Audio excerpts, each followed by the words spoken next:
So before we... No, let's just start again.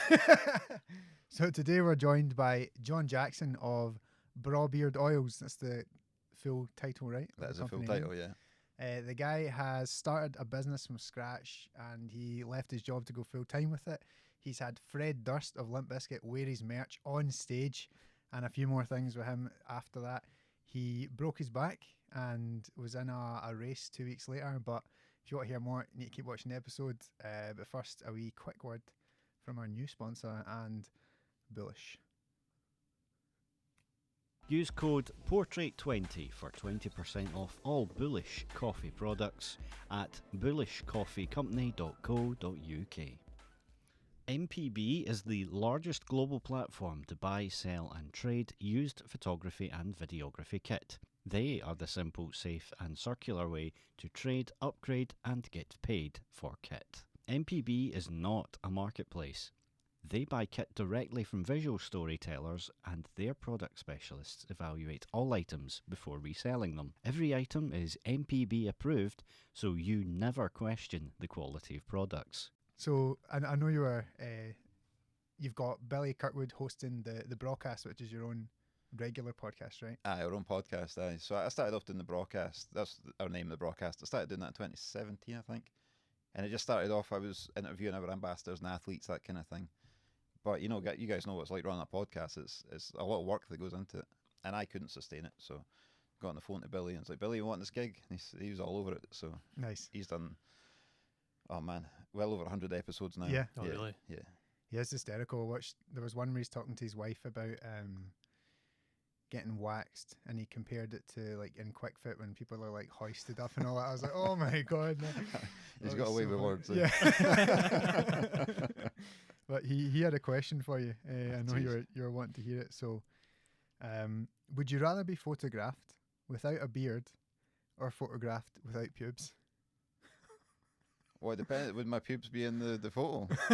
Yeah, I think it's. I think I'd go without pubes, man. Without pubes, Yeah. full on scuddy. Okay, there you go, Billy. There you go, Billy. Make it happen. Well, I've heard it adds extra length if you wax it. Yeah. I've tried. It doesn't do that Is much it for you. I'd hate to see myself without a beard now. I really would. How long has it been? I don't know. I think I've been clean shaven twice, Right. like Okay. since my teens. Mm-hmm. So you've been bearded since you could be bearded. And the various styles of facial hair. Like I've had big handlebar moustaches, big sideburns, short beard. This is the longest it's ever been. And like full transparency, it's tied up here because we were out in the wind in the photos. But it separates sometimes in the wind, so it's tied up just now. But yeah, clean shaven twice. Once was for Movember to raise money for charity, obviously, and once the other time I think I was trimming it. I was like trying to even it up on one side, and balls it up. So I just took it clean off and started again. Yeah, I've done that. Not recently. Yeah, with your legs. One unshaved leg. He's appeared on a hike all like silky smooth and he's like, oh, I made a mistake with shaving. I'd rather just have a divot out, man. No, it was like, do you remember Kaz's 30th? Yeah. Like a week or two before that. This is a guy we had on the on the podcast fairly early on. Aye. But before his 30th, I was like trimming it up and slipped or something and took a divot out and thought, oh, I can fix this. You can't fix it. You end up chasing it, eh? Yeah, and I chased it all the way back into the wood. Yeah. But that was the last time. And it's horrible. I mean, I don't know what you mean. I don't know if you've got a good chin under there, but I have no chin. So this gives me the illusion of like a proper face. Right. It's like a thumb without it. A 12-year-old thumb. That's always my comeback. If Struan gets on me for not having a beard, I like to say, it's like, yeah, but if this amount of hair was on your face, it'd be a full beard. It's not my fault. Not my fault. You've got the chin of like a wood mouse. It's just a lack of skin. Anyway. Now we've got the insults out of the way. Yeah. Ice is broken. Yeah. Yeah. How you doing today? Good, man. I'm good. Like I was saying before, like it's been a mixed day. Mm-hmm. You know, like I was saying to you guys before, like I'll just be transparent about it. I was in the gym this morning as normal. Halfway through my session, I get a text from my dad saying my cousin's husband passed away and he's asleep, and like he's not much older than me. So it drives you back. You know, like life goes on, eh? And then you're just going through your life, and then something like that kicks you back into place, and you're like, shit, life is precious, like, so. Mhm. Yeah, it can go pretty quickly. Exactly. But, you know, the world keeps spinning, so you just, it would have been easy to, like, phone you guys and say, oh, it's cancelled tonight because I'm feeling a bit down, but Yeah. you don't, you crack on with life. You just keep pushing on, so. No, sometimes just having something to go to do Yeah. is the best thing. It depends on the people, though. Like, everyone's different when it comes to that kind That's of thing. it. 100%. Yeah. Like, obviously, for the close family, you know, they're going through hell. Yeah. So their life's changed. But, you know, we'll get onto it with the story when Fred Durst comes into it and stuff. The same happened with me and my mum, you know, but we can get to that bit when we get to that bit in the story. Sure. But yeah, thank you for coming, and really sorry to hear. No, it's all good, man. Thank you. It's really sad, but yeah. So, if anyone's interested, on the website, what's the full URL? Sorry, So it's brawbeardoils.com. brawbeardoils.com. There's a sort of blog / like chapters of how the company evolved. Yeah. It's like a fascinating read. Thanks, man. And one of the ones that we mentioned in the intro as well is that you broke your back in 2011, but then it's a motorbike race, right? No, mountain biking. Mountain bike. Sorry. downhill I mountain just saw the biking, picture and the kind of smaller picture. Yeah, of course. Same kind of gear, I guess. And then you finished 18th out of, what was it, 133? Yeah. So I'd been training for this race. It was a 6-hour endurance race up at Fort William, which is the downhill World Cup track. Yeah, we've been there and narrowly missed like being able to see it. Oh, right, when okay. we've been up, we used to camp up there quite often. Right. The Glen Nevis campsite. So, Right, okay. So, Well, you know the terrain, right? Yeah. So it's down the side of Ben Nevis, essentially. It's Annickmore, just off to the side of it. But it was a World Cup track, and this company called No Fuss Events, they put on these mad events, which were brilliant, amazing events. They don't do it anymore, but one of the races was a 6-hour endurance race, and it was just to see how many times you could do the World Cup track in 6 hours. So, it's mental. So we've been training for this race. Well, I've been training for the race for about a year, and we were up 2 weeks before the race for the last practice. So it's always the last lap. Like, we got down the bottom, we're like, right, we'll do one more lap. We've got time to do one more lap. So up, do one more lap, and I was buying on a piss, and I was like, right, fuck it, we'll just get one more lap and do that. I'll go to the toilet and we'll head home. And coming halfway down the track, there was a big rock garden, so just loads of rocks that you kind of skip over. I don't know, 20 mile an hour, 25 mile an hour on the bike. But it'd been raining, so going over them, and just the bike shoe, the skitterish going over it, the front wheel washed out, dug in. I went over the handlebars into a big rock. There's a big 4.5, 5 foot rock. It's a big boulder. I was like, that thing ain't moving. Like, so I went into it head first, took the impact through the top of my head, crushed 2 vertebrae, which were C7 and T1, so my last neck and my first back. Yeah. So you broke your back through your head? Aye. Yeah. It was wedge fractures. So the vertebrae didn't burst, it just compressed. Okay. So I didn't need surgery. But anyway, so when that happened, I was on my hands and knees, and I could wiggle my toes, wiggle my toes, wiggle my hands. I was like, right, cool, I'm all right there. But I couldn't stand up. Right. So there was seven of us up there, my dad included, because he was racing too. And they came around the corner. I had been in front. They came around the corner, seen me on my hands and knees, and thought, shit, someone's up here. So I said to them, help me get to my feet, and I'll, just hobble off to the side, which I did. And they got the bike to the fire road, which was maybe, I don't know, 100 yards or something. So I was able to walk to the fire road, got my leg over the bike and free-wheeled down the fire road to the bottom, because I thought there'll be a paramedic or medics down there. There wasn't. So they'd finished for the day. Literally no fuss. No, this was nothing to do with. Sorry. This was nothing to do with no fuss. This is pre-event. Pre-event. Oh, yeah. Nah, this was nothing to do with no fuss. So yeah, got down there. The medics are gone. So the staff who were there says you need to go to Belford Hospital. So jumped in the back of my dad's van, hunched over a toolbox, because I couldn't sit in the seat. So I was hunched over a toolbox with hands and knees, and my dad drove me to Belford Hospital. Got there, got in. They cut my kit off, got me into X-rays, and right enough 2 broken vertebrae. And they're like, you should have got airlifted off the mountain. Yeah. I was like, aye, but imagine it was just a bruise. Yeah. You know what I mean? That's always been good for your head. I'm not being that person. Like, you know what I mean? Get to the airport, and get to the And hospital, the papers. it's a scratch. You know what I mean? Yeah. So So Can I just ask, you mentioned at the start of that story that you needed a piss. I know. I want. And then never came back to it. So go through the X-rays. I got morphine, and I think it was morphine. I got injected with something because they tried to get me to lie back, but I couldn't lie back. My muscles had seized up and everything. and I generally couldn't lie back, so they gave me an injection of something. I'm assuming it's morphine, and then I was just totally relaxed and I could straighten out. So they wheeled me into, I don't know where they were, in a ward or something.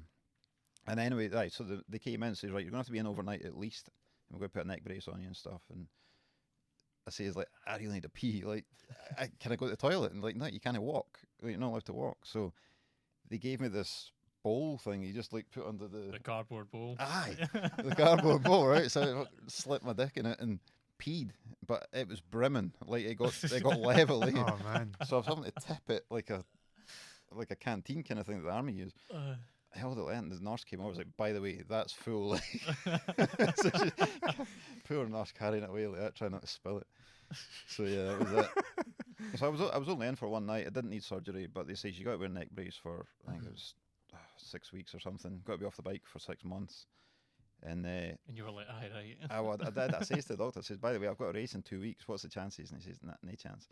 You're off the bike for 6 months at least. I said, right, cool. So they discharged me. That was my mindset when I left the hospital. So right, because it was sore. Yeah. But the following week, my dad was still planning on doing this race. So he entered the super veteran category or whatever it was. He was the only one in it. He was the oldest guy in the race. And so he was going up, and I says, well, I'll come up with you just in case anything happens to you. I'll be able to drive the car or whatever. So anyway, he done whatever he was doing. He was putting the bike in the van, getting changed, and I thought, I'm just going to take his bike out and cycle around the car park and see what my legs feel like. And it felt fine. And I says to him, I said, like, I'm just going to cycle up the fire road a wee bit and put my helmet on, or put his helmet on, cycle up the fire road, and there's a bit you can get on the track. And when I was up there, I was like, fuck it, I'll just jump on the track, see what it feels like. And it was a bit painful, I'm not going to lie. But I'd been training a year for the race, and in my head, at the time, I was racing every weekend. I had that kind of racing mindset. It's like, fuck it, we're going racing next week. So my dad, I'm an adult, you know what I mean? He was like, do what you want. But he wasn't wanting me to race. No one was wanting me to race, but I was like, fuck it, I'm taking my bike up. My whole plan was I'll do one lap, see how I feel. If I feel sore, I'll pull off, and that'll be the end of it. Just accept it. But the adrenaline kicked in, the paracetamol, the ibuprofen all kicked in, and it was game on. Like I was like one lap after the other, and just kept doing it. And finished the race 18th at 133. That's mad. But I get so much heat from that online. Like people saying, why are you giving this guy praise for racing my broken back? And it's like, right, cool. The riskiest thing you've probably done is had a black coffee and tried to fart. You know what I mean? It's like some people just didn't take risks. Get your black coffee at Bullish Coffee. There you go. There you go. There's a plug for you. There's a segue for you. But yeah, in reflection, it was stupid. But it would not have started this story. But were there any negative consequences from doing that? I don't know. I genuinely don't know. I still get pain. Like, I never crashed in the race. No. So if I did crash, yeah, it could have been a wheelchair job. No, but just like nothing happened in the race. Like, nah, you completed the event. You didn't have any ill health afterwards, and nah, so nothing. It's when I finished the race. Then I took, I think it was 4 months. I took off the bike or something just to rest properly. You know, wearing a neck brace all the time, sleeping with a neck brace, that kind of thing. And I wore a neck brace during the race. You can see in the photo I've got this neck brace around my neck. But that's amazing. What did you do in the 2 weeks that you had between the accident and the race? Was there anything you were able to, or just rest? Just rest. I went back to work after 1 week, but I was a graphic designer, so I was sitting at a desk anyway. It was fine. And did overcoming that and doing the race anyway and finishing high, does that not give you like lifetime motivation to be like, if you think you can't do something, be like, aye, I finished 18th in a race where I had a broken back, like I can do this. 100%. It's definitely helped throughout Braw. Like I was a real nervous guy at school. Like just talking to chicks and stuff like that, I was just really nervous, and it'd feel, even talking to people, I could never come and do this like 6-8 years ago, because it'd just be like a veil would come over you, and you just get nervous and stutter your words and not think you're saying the right thing. But yeah, the crash just kind of got me out of my comfort zone, and then opportunities came up from that. You know, ended up, when Fred got involved and stuff like that, I was in the papers, I was in the limelight a wee bit, and it's just, you just need to get out of your comfort zone. And that led to other things further down the line. Like I started the vlog. I hate talking to people, hate talking to cameras, hate the idea of getting judged by people online that I don't know. Yeah. And then one day I was just like, fuck it. Took my phone out, just started talking to it, and that became episode 1 of the vlog. And we're into episode 300 and something now. That's Wow. amazing. Yeah, it's just I think it's a big one about, even with this podcast, because there's pressure on because we're taking photos. Say, for example, with you, Yeah. 20 minutes before the podcast, everyone's going to see them. Yeah. They could be crap when we're saying, oh, we're photographers. But Yeah. also, our chat might be crap. But then when I see other people like yourself doing the broadcast, like the broadcast and putting stuff out there, Mhm. when I see pals with their football podcast, I love it because I know they're doing what they care about. So I really support it. So I'm like, well, there's going to be people like that for us. Yeah. So why am I acting like everyone's just an arsehole? I know you always think the worst. You always think everybody's eyes are on you. Yeah. They're not. Nobody really Like- cares. That's the thing. I think that's the thing you just said there. Nobody really cares. This is important to the people in this room right now. Aye. Outside of that, it's quite a small group of people. And the other side to it is the people who don't like what you're doing or are criticising you because you were riding with a broken vertebrae. Yeah. Who cares what they think? Like, Yeah. like you Espe- said, like Especially about you. you So I listen to it. Who cares? it's like these people would like they've got nothing better to do than sit behind a screen and make little jabs at someone who's actually doing something with their Exactly. life. Exactly. Like, what drives you to think, oh fuck, I'm going to log into this website and type this comment about this person I don't know? They've obviously not spent any time training for something like downhill mountain Yeah. biking. It's like, so one of my hobbies now is following the British Superbikes, motorcycle racing. I know a few guys that race there. We sponsor a couple of guys that race in it. And you walk around the paddock there, everybody's walking about with a broken bone. All Yeah. the racers are racing with broken bones. Like, one of the guys I was sponsoring, he was racing with a broken vertebrae as well. And then he found out it was broken, so but luckily it was the last round of the season, so he took it off. But it's like, as I say, life goes on. You crack on. It's like you can If you stop for every little thing, exactly. and but for most people, a broken bone is like the highlight of a year. Aye, yeah. Like they dine out in that story for the rest of. Aye, that's yeah. Whereas That- for some people, like for people in that circle, that's part just- of it's the, part of the it. racing. If you go swimming, you're going to get wet. You know. Yeah. It's part of it. Did you take any time off work? I did. I think it was a week, maybe. A week, right? Yeah. Okay. But like I said, it was a desk job, so Yeah. I could just go on. As long as I didn't sit hunched up too much, it was fine. So it wasn't one of my planned questions, but when you said you were in graphic design, so have you designed like your logo and all Yeah. your, because your branding is amazing. Like Thank you. you've got like the caps, you've got the t-shirts, you've got, you do like a little magazine and everything like that as well. Aye, and right. the So blog? the magazine, it came about. It's only recent. Right. Episode 1, digital magazine. No, volume 1 that came out a couple of weeks ago. But jumping way ahead in the story, I went to uni. I never went back because I dropped out of school. But I went to uni recently, and one of the people who's on the same course I was doing, but a year below, she wanted some marketing experience. Mhm. So through the lecturers, I found out. So I says, look, I'll give her some work to do, just for experience for her CV or whatever. I'll give her references.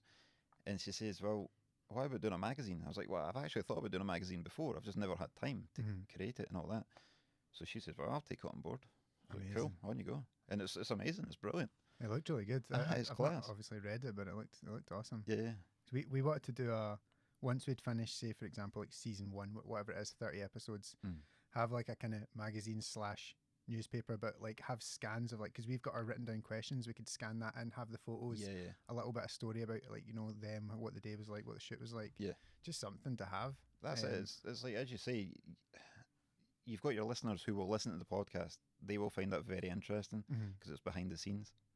Like, I don't know if you do behind the scenes stuff already, but even that's tangible. They can hold it in their hands and see the actual notes and, you know, feel even more part of the podcast. So it's a good idea. Let's just start writing questions down. It's from, I don't know if you know Rick Glassman. He's like an American comedian. He's got a podcast where the effort he goes into is incredible. He gets like animations. Like if I was to joke about like farting or whatever, it'd be like a big fart thing, and then like All right, okay. but it just super effort. But for his biggest guests, like with the most views, he has little trading cards All right. as if they're like Marvel heroes or something like Yeah, that. yeah. So like he's, I think like Bobby Lee's one of them, and Andrew Santino and Theo Von and all Yeah, that yeah. stuff. But it's so cool, That's just like class. the wee bit of merch. So like top trumps almost then for yeah, guests. without like scores, but like Okay. like a wee. I That's think you get a cool. bit competitive. Aye, totally. Yeah.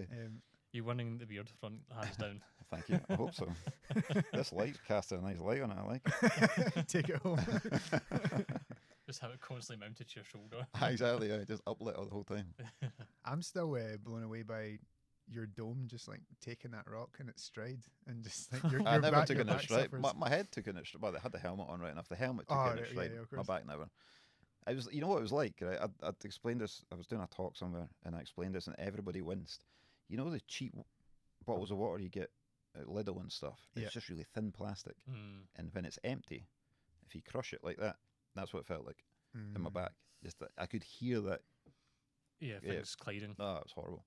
Yeah, But led to good things. it with led to the- good things. Yeah. So was it the 4 months after that you made the first recipe, which ended up being? No. So right. So how it came about was, in the 4 months, I started going to a guy in Musselburgh called Richard White, who was a physiotherapist. Okay. But he'd done all his training in China, so it was a lot of like tweener massage and acupuncture and acupressure, all that kind of stuff. And he had this place in Musselburgh. And one of my friends says, go and check him out because he's really good with athletes. He worked with a lot of football teams and rugby teams and stuff. So I went to see him. Once the bones were healed, the muscles were still tight and stuff Yeah. because the muscles tighten right up to protect the vertebrae. So I went to see him, and I worked with him for a few months. And he, like, as we were going through it, he knew I had understanding of the anatomy because I'd done a lot of training and stuff, so knew how the muscles worked. So he says, look, I run a course. He had this kind of college. And he says, I run courses to teach you how to do acupuncture, acupressure, tweener massage, physical therapy, all that stuff. So I says, cool, sign me up. Just, I'm always up for learning. So I did. I signed up to his courses, and one of the massage courses, I suppose massage therapy or what it was, I was to make massage oils for the course. Right. So you got to make them in the right quantities and the right ingredients and all that kind of stuff. And there's different oils for, for muscle soreness and stuff. So yeah, I had all these base oils in the house from making the massage oils. And my wife was using hair oil at the time, like expensive stuff at Boots. It's argan oil and Oh all yeah. that kind of, that stuff. So I was like, well, I've got these ingredients. I'll try making it for her, and she can try it, see if it's any good. And it was actually decent. So I thought, well, I had facial hair at the time. I'll try it on my beard. But beard hair is a lot more coarse than head hair. Mm. So playing with the recipe, thickened it up, and it worked. Kept it nice and soft, kept the itchiness and irritation away. Because I was getting irritated with the helmet strap on Yep. on the bike. It was constantly rubbing at the short hair and stuff. Yeah. So yeah, it worked. And then just started giving that to family and friends who had facial hair, and people liked it. So spoke to a friend who made websites, and the rest is kind of history. Like, Did you get like a when you realized it worked on yourself? Like, did you get that rush of like, I'm onto something here? Like, when did that come? I don't know, to be honest, because I remember telling people like, I'm making this beard conditioner, and folk just looking at me laughing like, what the fuck's a beard conditioner? It's like, well, it's like for your head hair, you would use head conditioner, hair conditioner. So it took about convincing people, and then once I started to see orders coming on the website, when the first order came in on the website, I was like, shit, this is real. This is real. Aye. Mm. And then more came in, and then ended up in the newspaper a couple of times because people, I don't know how people were getting word of it, but they were, because it was totally new. I was the first beard care company in Scotland. Wow. Oh And- really? aye. As far as I'm aware, Yeah, no yeah. one's corrected me yet, and I've said that a lot. Uh-huh. So there was one other in England at the time doing beard oil. There's a few in America at the time, but I never knew about that. I just thought beard oil was a new thing. Mhm. And then I started to do research after I created my product. And once the order started to come in, then it was really cool. So, for two people with differing beards, one in the corner there, Dallin, our producer. Yeah. I've played about with beard oils and things in the past, Yeah. but I've never really stuck to anything. Hmm. What would we all gain from a better routine of care for our beard and skin? It really depends on what you suffer with, right? So a lot of people get really dry, wiry beards, or they get dry skin that dumps loads of dandruff on their black t-shirt or the t-shirts. So my beard oils are 100% natural, and I do that because it gives the best results for the skin, moisturization, that kind of stuff. It's everybody says beard oils for the skin, which it is. It's a moisturizer, but it also keeps the hair soft and keeps it, So natural beard oil, use that. It keeps it comfortable, keeps itchiness and irritation away. Yep. Use a brush. The brush evenly distributes the product throughout the beard. But you do get cheap beard oils in supermarkets, and they're rammed full of preservatives, alcohols and stuff to extend shelf life. And that'll dry them, dry Exactly. you out. Yeah. Exactly. Think about what alcohol does to your body. Yeah. It's the same thing to your hair. So they put these preservatives in it to extend shelf life because they mass produce it, and it's the one that sit on the shelf in a supermarket for 2 years. Yep. Whereas mine's last 6 months. Right. Okay. But you'll use it within that 6 months if you're using it as you should. Yeah. Do you prepare it once an order comes in, or do you have like a batch and then just hope that So I make a kind of core batch at the start of the week that will run out during the week, and then as we get to the end of the week, they're all kind of made to order. So they're essentially made to order. Within a couple of days they're gone. That's cool. Yeah. I'm going to invest. Yeah. Because I haven't. My girlfriend is a skincare fanatic. Right. And the one thing I do in a semi-regular basis is I think it's a vitamin C like oil for the skin. Right. Okay. Aside from that, I don't moisturize. I don't wear sunscreen very often. Like everyone's sitting there shaking their heads. I'm like her worst nightmare, and probably yours as well. But Mate, each to their own. It's like I race with a broken back. I don't care what people do. that's more risky. Yeah, but that's the thing. What I say to everybody, like, there's a lot of people say, right, I'm going to buy for you. It's like, well, before you do, go to the website. There's a section on the website that says credibility. There's all the reviews are in there. Go and read the reviews first, or any product page you go to, check out the reviews, and then make up your own mind. Amazing. I'll do that. Yeah. So what drove you to like want your own? Did you want your own business because it was just doing successful, so you had to anyway, or was it always something that you wanted to do? I think I kind of always wanted to have my own business, but I never knew what. So when I'd done the graphic design, I would go to these companies and help install the graphics and stuff like that. And I remember being, you know what, it was actually Skyscanner. We were in Skyscanner's office and we used to do all the graphics in there. And I remember thinking, this is the coolest fucking thing. Because I think it was like 2 guys that started it, or a small pocket of people, I don't know. But they started, it's this massive company now. I just thought, that's so cool. And I thought that'd be really cool to do one day, but I just never knew how. And I didn't want to just jump in the deep end, try and start a business, and it failed. Yeah. And Braw started by accident, really. And it just kind of evolved slowly. It could have been one of these things at the start. I could have got a big and chunky investment money, and it could have went up, and it could have crashed just as fast. Yeah. But I've been slowly, gradually building it over the last 11 years now, and I think it's doing all right. Like, it started with £300 of my own money. I've had no external investment. It's just been investing back in the business and doing that over time, and it's just getting bigger and bigger. You got in the right time as well, because now everyone knows what a beard oil or well, whatever that's is. it, man. There was no beard oil when I started on the market. Like, no one knew what it was. We got laughed at events and everything. Like, I remember these bunch of bikers coming up to us at a tattoo show in Doncaster and just laughing. It's like, I'll never put that shit in my beard. And there was a squad of them. Their wives were there as well. The boys disappeared. The wives came back, and one of them bought some beard oil, and I know who it was for because I stalked him on Facebook. So yeah, it kind of pissed me off the way they spoke to us. So I thought I'm going to stalk him. Anyway, found out who it was, and he's still a customer to this day. Is that right? Nice. Yeah. Well, he realised get it it up worked. He realised it worked, so he came back, and he still buys it now. There's got to be some satisfaction in changing people's minds like that with something they're so entrenched with. It is it. And that's what I say. Like, the whole review thing. So I can try and sell it to you as much as you want. I'd rather you go and check out the reviews from customers. Yeah, you know? that's a very good point. Yeah. I was imagining those bikers like laughing at you with like what sits in their beard and stuff like Exactly. that. Oh, no, have you? I've had some guys like at shows, they come over, they're covered in dandruff down here. Yeah. Like, I'll never use anything in my beard. It's like, yeah, dude, I can tell. Yeah. You know, there's more flakes there than winter. So far, there's been like 3 great ones. More flakes than winter, get wet swimming, and what was the first one?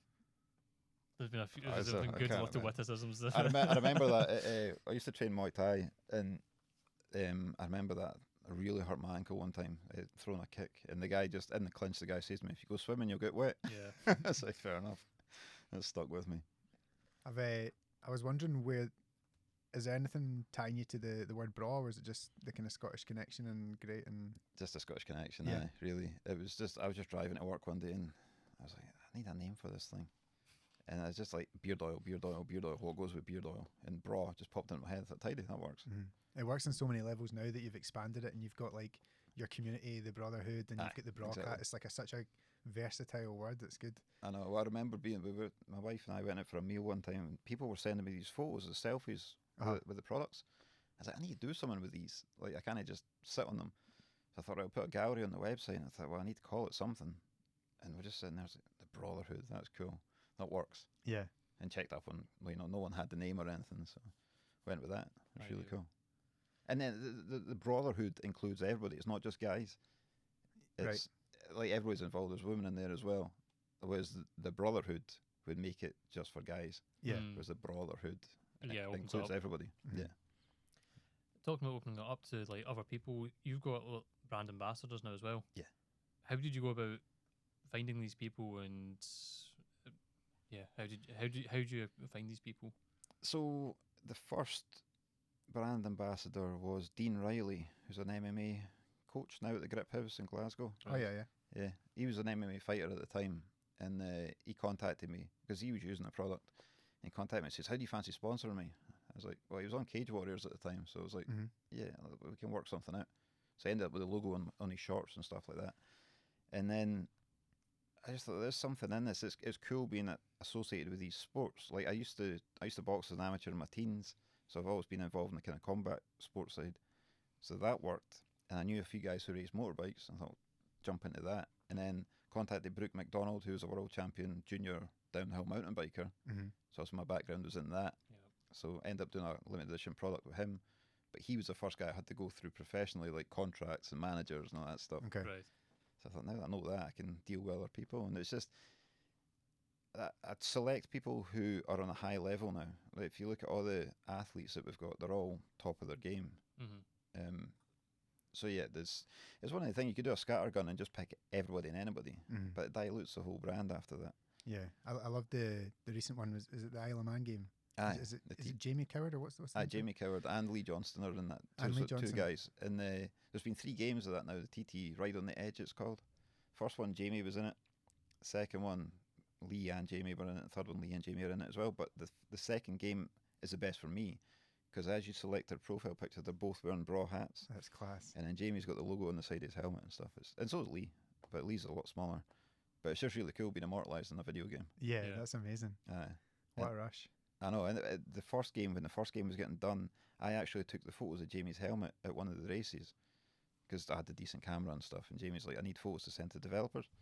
So I sent them to the developers and says, "By the way, what are the chances of me getting my van in the game just at the side of the road somewhere?" Right. Oh, nice. Because it's a road race, it's on roads.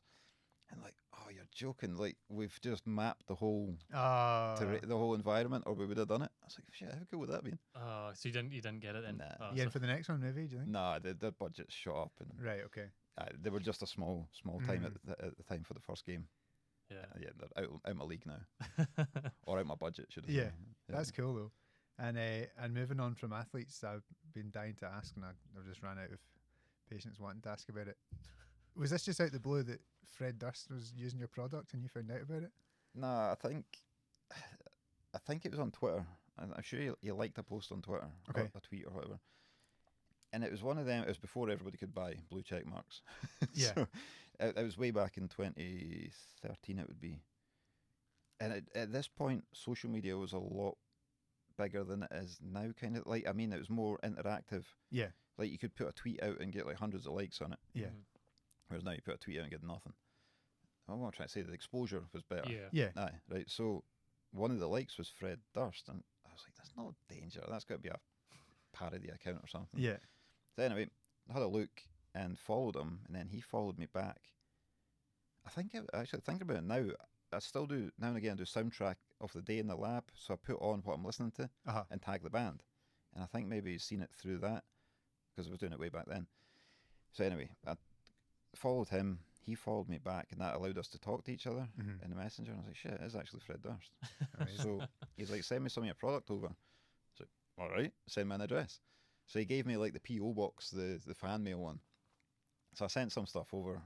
I don't know. A couple of weeks later, he posted a picture of him in a T-shirt with the bottles on his Twitter. I was like, "No danger." That's amazing. I know. And then he gave me his real address, and then we just kind of built a friendship after that. And he was coming over to play Glasgow in the February 2014. I think it was the 16th. So he says, "Since you sent the products over, I'll hook you up with some tickets. Like, come along, and we can meet or whatever." So I was like, "Tidy, that's amazing." And then on the 8th of February, my mum passed away. I just woke up with a phone call from my dad, and she's like, "Your mum's passed." And I was like, "Shit, man, the whole world just comes crashing down, eh?" And then naturally, a week later is usually the funeral day. So the 15th was my mum's funeral. The 16th was the Limp Bizkit gig. I was like, shit, what did I do? Obviously, one of the lowest points of my life to potentially one of the highest at that point. Yep. And I was like sitting with my dad. I was like, what did I do? Did I cancel? And he's like, fuck no, go. You know, you just put on a brave face and go. So right, cool. So we've done that. Dealt with the funeral on the Saturday. We went to the gig on the Sunday, and it was amazing. We were there for sound check, hanging out with Fred backstage. We went for dinner with the band and stuff. I say dinner with the band. It was just in a room at the back of the O2 Academy. But food. But food, aye. But it was like Crossfaith and Limp Bizkit and Necro Goblin, I think, with the other band. Right, I don't think I know them. Nah, they were all, this guy in a goblin suit dances on stage and stuff. Nice. You know? Necro Goblin Club. Aye, that's the ones. Aye, that's it. Right. Sorry, man. Just slaughtered the name there. I was sitting. It was cool, isn't it? And then he's like, right, where do you want to watch from? I was like, side stage. I want to watch the side stage with the crew. So we did. So I watched the gig there, and I had took a package for him. We had new hats at the time and a new T-shirt and stuff. So I gave it to him backstage, and he's like, it's going to be a raw night tonight. I was like, what do you mean? And he just took his top off, put the Braw T-shirt on. I was like, tidy. Because I knew all my mates were going to be in the crowd. Yeah. So I was like, texting him, check his T-shirt when it comes out. Cool, man. And if you go onto YouTube and type in Limp Bizkit Glasgow 2014, you'll see it. Like the whole set's there. Yeah. And you can see me at the side of the stage. But we also picked the set list. So, really? Aye, they've got the list. They do have a code name for it that I'm not going to say just in case I'm not meant to. But they've got the set list, and it's just like pick any songs you want. So I picked Rearranged, which they never play live, and Eat You Alive, which they never play live. Mm-hmm. So they did for that. Amazing. And there's a bit in the set you see like Fred coming over during Eat You Alive. He's like, "How's that, motherfucker?" I was like, "Tidy, that's class." So yeah, that was really cool. And then from that we just kind of built a friendship. So we went into Sonosphere down there, watched side stage there. And I was in a dilemma because we were side stage with the crew, 80,000 people cheering for Limp Bizkit. And as Fred's walking off stage, he kind of like gave me and other people a wee nod, just say like, that was cool. And I was like, what do I do? Because Prodigy were up next. I was like, do we stay here for Prodigy? Or do I be a man and go and say thanks very much to Fred? But that means walking down to the minibus and stuff. So I was like, right, I need to go and say thanks. So I'd done that, but security turnover, so we couldn't get back up to see Prodigy. So I ended up watching Prodigy for the front, and they were class. Yeah. So it was cool. That's amazing, man. It's such a small world when stuff like that happens. Well, it's funny, right? So it all ties in. So in October of that year as well, Fred invited me over to LA to stay with him for a couple of days, which was just mine. We went house shopping and everything. It was fucking mental. But because I had that connection with Fred, I seen Keith Flint at the Isle of Man TT when I was over there supporting the riders because he had a race team. Right. Team Traction Control, I think it was called. Okay. So he was involved in the racing. So he walked past me at the TT, and I just jumped over. I was like, "Oh, Keith, big fan." We got chatting a wee bit, just small talk, and you could tell he was kind of wanting to get away from me. I says, "Look, and we got a connection with Fred Durst and that." He's like, "All right, cool." So we got talking, and then Lee Johnston knows Keith Flint as well. One of the racers, a sponsor. Yeah. So there was that connection there. Fast forward a year later, I was down at Donington for the British Superbikes, and me and Keith were walking past each other in the pits, and he stopped me to chat because he recognised the beard. "Sorry, man, how you doing?" I was like, "Nice. Fucking, this is mental." But my dad was there with me, and my dad's like, "Who was that boy?" I was like, "That was Keith Flint." He's like, "Keith who?" I didn't know who he was. And I said, "I'll show you when we get back to the hotel room. I'll show you on YouTube." And it was a gig for Russia, and I don't know how many thousands of fans were there, but it was massive. All right, okay. And my dad's like, "That's the boy we were speaking to." I was like, "Yeah, that's him. It's mad." Yeah, that's nuts. It's just mental. It's just a crazy.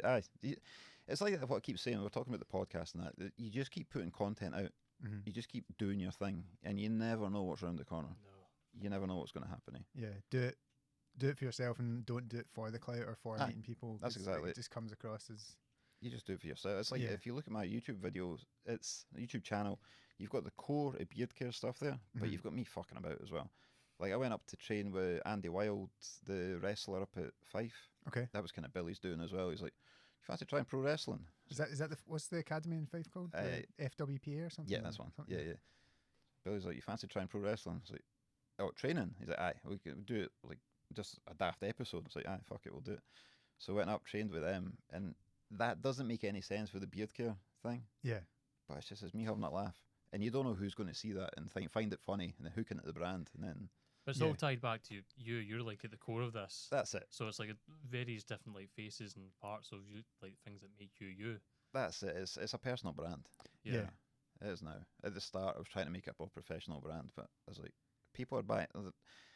There's a really corny phrase that I heard, but it's true. Your vibe attracts your tribe. Yeah, Right. I hate the word vibe. I hate it as well, right? But it's true. Yeah. Like whatever you're putting out there, people radiate to that, and that's how you get your community. That's the brotherhood's made up of guys who like rock music, who have tattoos, who enjoy beards, just similar to me. Yeah. And that's it. So you just put the content out, and you'll attract people. People need something like to become empathetic with, and that's a person usually, or a character or something like that. That's why films work. It's why TV shows work. Yeah, totally. It's the same with you. You're the star of your show. That's it. And if people like you, they'll watch you, and if they don't, they probably don't have beards. They'll leave comments. You're kind of finding your own audience, and it's an audience that you want because you're being authentic to yourself. So the people that are supporting you are people that are, like you're saying, your kind of tribe, rather than pretending to be something you're not. Professional, you end up with people you just can't be bothered. You get demotivated. Yeah, I've seen beard care brands come in the past, and it was after the whole Limp Bizkit thing. You've seen all these beard care brands pop up because they thought, oh shit, if I start a beard care brand, I'll get a rock star involved. Yeah.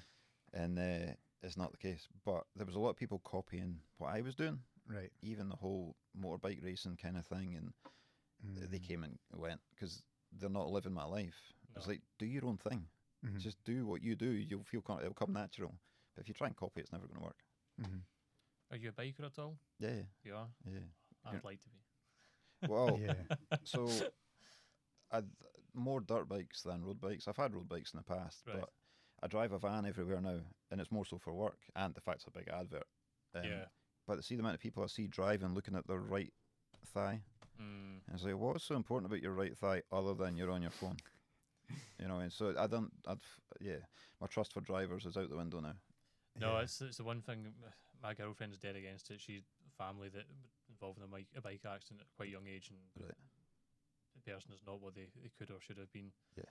And I think bikes are one of those things. If they were invented now today, they would never be legalised because they're just too risky. But I've come off a road bike at fairly high speed in Arden, and I mean I was very fortunate. I've come off bikes a couple of times, road bikes. Pedal bikes, by the way. And you're still hiking on, though. I mean, the one in Arden was 43.5 miles an hour when I came off, and I was fine. I had a bit of gravel rash down inside my leg, but apart from that, it was fine. That was a bit of an awakening because I was going down a hill just seeing what I could get to top speed, and in my head I had 50, which in the car's fast. In a road bike, it's phenomenally fast. But my ball shrunk after that a little bit. It puts you in your place. It's like when I raced it does. Like, there's no need. But you're not gaining anything from it. Nobody, like what say, nobody cares. Nah, exactly. It's just personal bragging points. It's a number in a Garmin that you forget about. Well, I would not forget about 50, but the danger or the side of it. And like you say, it's not just you; it's other road users. It's other road users. Riding a motorcycle definitely makes you a better driver because you're alert all the time. You're making eye contact with everybody at junctions, and you're looking over your shoulder constantly. But it's the other people that aren't doing that, and it's two objects traveling fast. And I'm not saying over the speed limit or anything. 30 mile an hour is fast when you double it. Yeah, 60 mile an hour collision. Exactly. Yeah, and a motorcycle's not coming off the best, like. No. So I've had bikes. I've rode dirt bikes since I was 3. My dad raced motorbikes, and he got me on a dirt bike when I was 3 in the garden and stuff. So yeah, that's ingrained in me as well. That's cool. I'd love to try dirt bikes because I'd worked on like the quad bikes at the farm park, but like before they opened, you get to like mess about on the big dirt track. But it was basically a dirt bike track before the customers came in, and it's not restricted in. It was dead fun. I was like, I'd love to try the dirt bikes, but it was at Auchincrew College actually, or the SEC. There was like the halls near it. This guy from Shetland, he was staying there, and he had like this beat up mini moto. Right. And I was like, I've never tried like anything like a bike, and I was like, he's like, let's bring it out. We're all steaming. I'd had like a bottle of Strongbow and a few cans, and he's like, right, the back brake doesn't work, so you need to do the front brake, but do it really gently because that's your front wheel and you go flying off. And also mini moto as well. It's tiny. Yeah, and he was like saying all these things wrong with it, and I was like, yeah, it's fine. Just went off, like wow, like up this like concrete path, and I was like, oh yeah, braking. I was like, oh no, and I was like, wait, the front brake, and then at the time I'm going like that, take myself off, and it's like all skin from my knee all the way up my forearm, my leg was just taken off on the gravel, like you say, gravel rash, but it was like it was deep, it was horrible, man. I've still got a mark in my thigh from it, or hip. And it just reminds me of that video, like, you're not that guy. Especially a mini moto. Like, if it was a motorbike, I'd be like, yeah, I just fell off a bike. It was like, I just fell off a kid's bike. There's so many folk break bones on mini motors though, because your limbs are all at funny angles. Oh, It's so small. Yeah, it's so weird, man. Yeah. But yeah, it was good fun. But maybe one day. Are you still doing the downhill mountain biking? Nah, You've I sold the bike a few years ago. It just when the brand was getting a lot busier, I thought I can't keep doing this because at the end of the day, I need my hands to make the oils and make the bottles and stuff. Yeah, it's So- a sad reality of adulthood. It totally is. And I'm a one-man band. I don't have any staff or anything, so Right, so you do everything Yeah. from the website, everything, packaging, Yeah. the whole the whole shebang. Apart from the podcast, gave that to Billy. Fair play. It was very entertaining. Do you still like pop on sometimes, or? Now and again, Yeah. just give updates and stuff, or if you're struggling to find a guest, I'll jump in. Mm. But it sounds like the fitness aspect, because you've been riding or you've been on bikes, moto, like everything since you could walk basically by the sound Yeah. of it. What do you do now? What for? Just for fitness? general fitness and like, because you must have something that you do. Just in the gym 3 times a week. Strength training, really. It's like I mentioned it like before the podcast that I put on a fair bit of weight in 2020. Obviously, the world shut down. Gyms weren't open. Yeah. We had a baby in April 2020, and I just embraced the dad life. To grow. Yeah. So I just eating loads of food and sitting about the house. I put on a lot of weight, more than I had ever done, and I just thought I need to shift this when the gym started opening back up. So it's been 3 times a week since 2021, I think. So you're is it the 10 burpees a day, and you get all your tribe or whatever, the brotherhood, to do the 10 burpees a day as well? Yeah, so that kind of started. So yeah, that started at the January 1st, 2023. I thought I'm just going to do this because the training was becoming a part of the social media. Yeah. So stuff. We'll just do 10 burpees a day, and once I put it up there, it says day 1. I've got to commit to it. Yeah. You set yourself The up. face of it. I'm saying myself. I was lying in bed with my wife, and I was like, I'm tempted to do these 10 burpees a day, and she's like, "Are you sure?" I was like, "Aye." It's like burpees suck, but Yeah. if I commit to it, they'll be easier by the end of the year. Mhm. And right enough. So I just got up, done them in the hall, and that was it. And so now there's people joining in with me now, so it's quite cool. It's quite cool. Yeah, It's a number that's doable as well. Aye. It doesn't take too much time or probably too much thinking about to do it, but Aye. it's just an anchor point in each day. That's it. It's 20 seconds. It takes me 20 seconds to do 10 burpees. Yeah. I think it's maybe 30 seconds when I first started, but I just think that's all it takes, and it takes me 2 minutes to time it, upload it, and stuff like that. It's nothing, Mhm. and I'm done. Mm. And it's a then wee achievement for the day as well. You've done an insane amount at the end of the year. It's like that Faris Zahabi guy, the UFC trainer, and he's talking about little and often over smashing it at the gym Exactly. twice a week, and then you're hurting for ages, whatever. It's just little and often, and Aye. then at the end of the year, you've done 10 times as much or whatever. Totally. That's it. If you do too much at once, you end up injuring yourself. Mhm. So I get a lot of heat online, not so much now because we're into 291 days, I think it was today. But at the start, I was getting a lot of heat. Folks saying, "No, you're not doing the jump, or you're not putting your hands up." So there's so many variations of burpees. Yeah, And yeah. I am not jumping 10 times every day because you'll twist your ankle. It's just there's so many opportunities to come down wrong in your ankle, Mhm. and then that's you ruined. So yeah, little and often rather than going flat out and buckling yourself. If you're injured, you can't do it anymore. Yeah, burpees are one of these things that's kind of associated with CrossFit, and you get a lot of. Aye. I don't know if I can use the word Nazis, but we're getting taken down when it comes to CrossFit. Gatekeepers. Everybody's got an opinion. Yeah. There's so many variations of burpees. You look at the CrossFit guys who are jumping as high as they can, knee tucks, and you got Mhm. the other guys who like Muay Thai. We never done any jumps at Muay Thai. We just stood up and then back down. Yeah. At the end of the day, you're getting on the ground, getting back off the ground. That's it. Don't need to jump. And in terms of, so you've done like your combat sports, and then you get into like your biking and then your business and stuff. But in terms of the creative side and graphic design, I know you did some extra work. So like, what other kind of creative stuff do you do on the side, or is it just the extra? I don't do the extra stuff anymore. Right. That came about by accident as well. Oh, Right? did it? So I was taking. it's in the newspaper. Outlaw King were going to come and film Uh-huh. locally, and they were looking for bearded extras. Okay. So I was like, that's pretty cool. I just forgot about it. Then I was taking a box of beard oil through to one of the barbers in Glasgow, and on the way my phone was pinging and pinging and pinging, and I pulled along. I was at Hart Hill. I stopped at Hart Hill Services, checked my phone, and everybody's tagging me in this thing on Facebook. I thought, is it the Kelvin? I think it was Kelvin Hall. It was at the auditions or the measuring and stuff. It's like, it's not far for the barbers. I was like, I'll just swing around. I'll take an hour out of my day. It'll be fine. 4 hours later, I get to the front of the queue. I was just trying to keep. It was one of the things. You went round the Kelvin, and I was like, right, I can't be far away now. I can't be far away now. Can't be every time you turn the corner. Anyway, 4 hours later, finally get measured and stuff, and you get sent on your way. So, however long it was, I don't know, 2 weeks, I got an email saying, right, you've been selected. We come down to wherever it was, get costume fitted and all that. So I ended up getting 2 roles in the film, which is quite cool. And I am in the film. There's a couple of scenes I'm in it. So cool. I thought, not speaking, just fucking about in the background, you know, but it's really cool just to be in the film. But that was it. It took so much time. We filmed in at Berwick, and I think it was a 16-hour day. The time we travelled there, we that was the other thing actually. So I don't even know if I might say this, but fuck it. Chris Pine was using Braw Beard products on set. Oh, nice. Oh, nice. Aye. So the guy who was doing the physio for all the actors is a friend. Right. And I met him on set at the first time we'd done the filming. And he said, by the way, give me a box of beard oil because I'm working with Chris. And we do relax and recover bath salts. Mm-hmm. He says, give me a few of them as well because they're all falling off horses. Baths at night. So I was like, cool. Gave him the box. Dropped them off at his place. So they were all using them.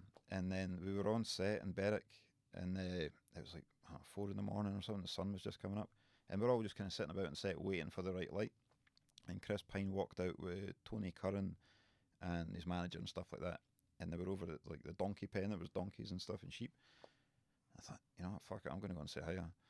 And the guys were like, you can't. I was like, watch me. What are they going to do? What's that happens? Exactly. What are they going to go throw me off set? Yeah. I don't think so. Like, I don't think they're going to go that effort to throw me off set. So anyway, I walked over. I was like, Chris, I'm the guy that gave you the beard oil. He's like, oh, nice one. So we got chatting, just small talk for like a couple of minutes. But I was like, cool, have a good day. But that was just cool. Yeah. You got to take a shot when it's there. Exactly. You just take opportunities, ain't it? Yeah. Is there an Outlaw King? What do you call it? Not flavour, scent. Nah, there's not. Man, there's not. The Outlaw. It was really cool to be part of that, but it took up so much time. I thought I just don't have that time to dedicate to extra work. Yeah, that's what that Little Fire Jamie McGeekin said. He's this musician. We were doing like a music video for him, and he did the ones down at Dunure. It was Outlander. Yeah. Right. And he was like, it was just waiting about. Like 99% of the time, you're just waiting about. You get over it, but it's cool to, like you said about the game, like you're immortalised now. You're in that film and stuff. It's awesome. You know, something to show my son when he's a wee bit older. 100%. Yeah. So I see a lot of Scottish extras in like the Star Wars stuff now. Oh really? And you know, so there's a wee bit of you like, oh damn, like that could have been so cool. It would be. I've never watched Star Wars. It's not cool to me. Fair enough. All right, we'll talk about Top Gear again. I hate the fact you said that because I've started rewatching some of it. What, Top Gear? Can we talk about you've got a lager and a beer, right? We had them. So them. we done like limited runs. Okay. So every February we do the Braw Beard and Moustache Championships, which is our annual beard competition. That's at Drygate Brewery in Glasgow. Right. So every year we do a special beer for the event, and that's like the Brotherhood Lager. We've done a couple of versions. And then there's a local brewery to me called Winton Brewery, and they became friends. We kind of started at roughly the same time, same kind of journey, and they grew up in the village next to where I am, so there's a connection there. And they just say, like, they fancy doing a collaboration lager. So stuff it. We'll do it. The Drygate one is just an event beer. Let's do a staple, a standalone one. Cool. So we done that. We called it Tash Tickler, and the whole thing was just do it for one run, see how it goes. And it was really popular in the summer, died on its arse in the winter. Right. So we'll just sack it just now. We'll shelf it and then maybe bring it back another time. That's cool. I like the amount of things you've got involved in through the company and stuff, and you're always like seem to be a lot of branches to it. Yeah. It's just that thing. It's just try things you're interested in and see what sticks. Yeah. You can only try. And have you ever like used your beard to compete? No. You've not competed in. Well, I'd never done a beard competition as they are. Kind of, they all got rules and stuff. thought, how embarrassing would it be enter a beard competition and come last? You know what I mean? but so there's a beard club called the Liver Beards in Liverpool. So like liver birds, but liver beards. They do these daft beard competitions, like see how many pencils you can get in your beard, and like whoever's got the longest beard, see how far you can get your head back before it dips and stuff like that. Just random stuff. So I entered one of them. It was a good laugh. I came in second or third, but I would never enter a serious beard competition just in case. Yeah. How the brand. Aye, totally. But just having my own one as well, I just feel like there's too much conflict there. Yeah. And Billy's involved in some of them as well, right? Is that right? Aye, so Billy's the MC for the event. It's just like, I could do it, but I'm boring. So it's get Billy on. You just wind him up, stick him on stage, and you just watch him go. Good personality for that kind of event. That's the thing. You come to the Beard and Moustache Championships, right? You're getting a comedy show, there's live music, and you're getting a beard competition. And everybody's like Jamie Coward, the motorcycle racer, he came up to the last one, and he was pissing himself the whole time. Yeah. He's like, that boy's brilliant. Oh, class. Just laughing at Billy the whole time. Do you have a date for the upcoming one at the moment? You do? Yeah, February the 17th, 2024. I might have to come through and see that. It's good, like. It sounds like a good day out. It sells out every year as well. Oh, really? Nice. When do the tickets go on sale? They're on sale now. Oh, fuck. TheBrawBMC.com. Nice. Okay. But yeah, the capacity is 300 people, and it sells out. Amazing. So it's good. We raise some money for charity and stuff as well. So. How long's that been to go for? Is that since COVID? This will be the 6th one, but we started in 2017. So we've done 17, 18, 19, 20. We just got in before COVID. Shut down. Aye. And then 22, we still had the mask mandate, so we couldn't do a beard competition, obviously wearing a mask. So we done a live broadcast. So it was in Drygate on the same stage, but we just had a couple of couches and some guests. Right. So that was just to keep the stage warm, really. And then the first one back was just in February there. So How annoying was the mask with a beard? Because I imagine you had a decent sized beard at that point. Yeah. During COVID. So we released some snoods. Right. The masks were better, but I wore a mask when I had to wear a mask, like if I was on a plane or something. But just going in the supermarket, you could wear snoods. So I just tucked it in my t-shirt, and it was fine. Because I had the mask on, the beard was always below it, and it was like carte blanche for people just to come up and say random stuff about your beard. Like you're getting some shopping, and people are coming to say, "Oh, that's inconvenient for you, isn't it?" And it's like, not as inconvenient as it is for you. Like you don't need to talk to me about this thing. Exactly, that's not. I know.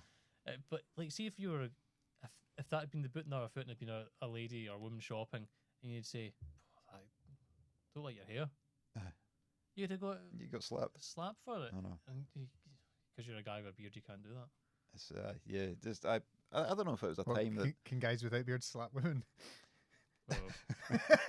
You're the one to answer that question. I'll go to Lidl and find out. Actually, maybe not Lidl. That's probably the one I get battered in.